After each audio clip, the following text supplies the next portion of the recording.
Dear children, welcome to the Standard 6 Social Science class. Children, today I will teach you Part 2 Geography, Chapter 7 India, Location and Political Divisions.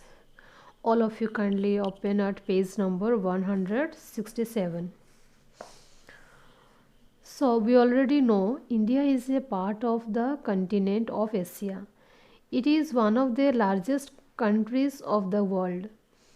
Now we will study about the location and extent of the country, its geographical and political division, so we can better understand our country, India. So, children, India is one of the most important and the largest country of the world. It has its own glorious past. Its multiple culture, languages and religions. Here we find unity in diversity. This unity is reflected in every aspects as social, physical, cultural and historical. This unity binds us into a great nation. India is the only country in the world after which an ocean has been named, the Indian Ocean. India is an ancient land. It has a rich culture. The Indus Valley civilization, which was one of the four earliest river valley civilizations, flourished here in India. India's location in the world map. Now we will see. India occupies a central location in the world map. It is well connected to rest of the world. India's long coastline provided easy access to the European travelers in the past. The mountains passes in the Himalayas were the gateways to the foreigners such as Mughals, the Chinese and the Turks.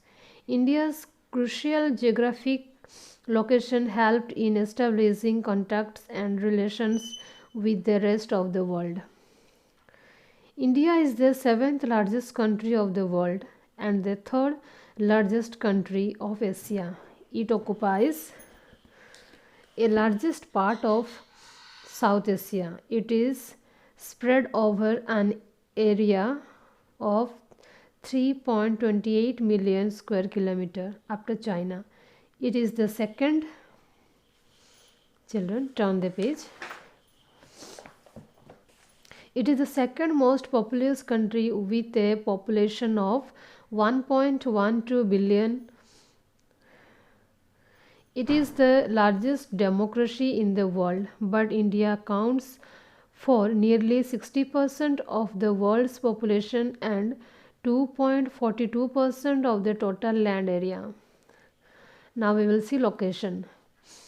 India is located in the northern and eastern hemisphere. It is situated in the southern part of Asia.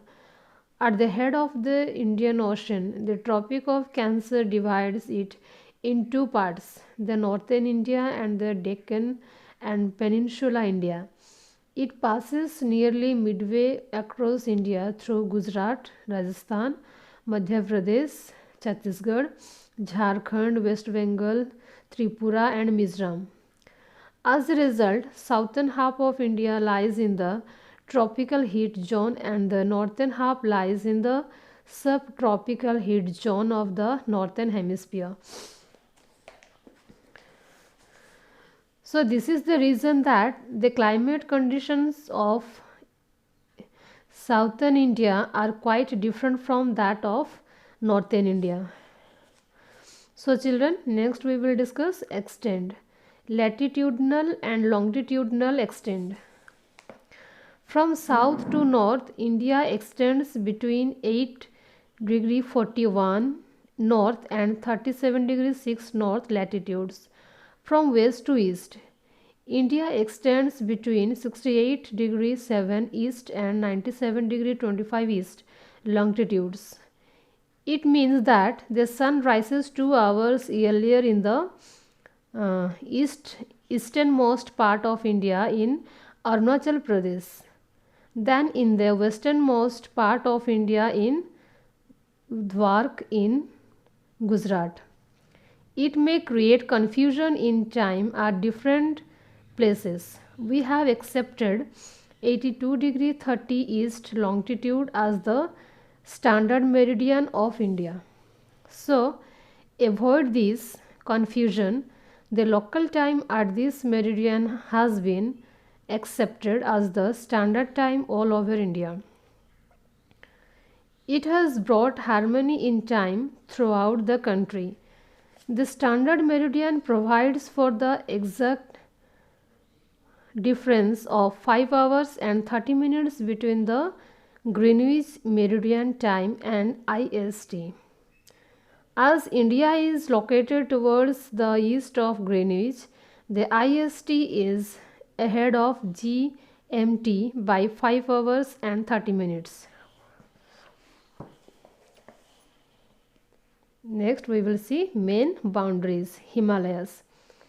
India is cut off from the rest of Asia by the lofty Himalayas in the north and as adjacent mountain ranges that run along the west and the east.